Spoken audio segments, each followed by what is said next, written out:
16 noyabr tarixində OTK sınaq imtahanına salmış sualın izahına baxırıq.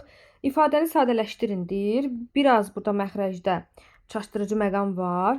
Məxrəci əvvəlcə yazmaq istəyirəm.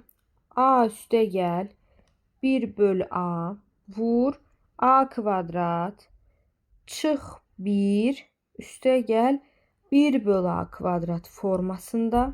Elə bir ki, burada baxın mənfi 1 ilə 1 bölü A kvadratın yerini dəyişdim. Çünki burada artıq kublar cəmi düsturu, açılışı yarandı.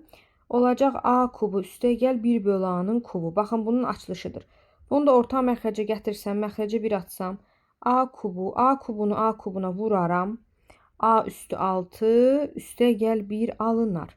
Bu bizim məxrəcimiz. Surətdə də belə bir ifadə var. A üstə gəl 9 üstə gəl A üstə gəl 3. Ortaq vuruq A üstü 3'ü çıxardacağım. Qalacaq A üstü 6 üstə gəl 1. Bu da bizim surətimiz. İndi surəti məxrəcə nə edirik? Bölürük. Bölünsün. Baxın, bu ifadə, bu bizim məxrəcimiz idi. Deməli, bölünsün yazım bu ifadəni. A üstü 6 üstə gəl 1 bölünsün A kubu. Böləndə də biz bilirik ki, kəsir tərsinə çevrilir, vurmaya keçir. Düzdürmü? Olacaq A üstü 3 vur A üstü 6 üstə gəl 1 vurulsun. İkinci ifadənin tərsi.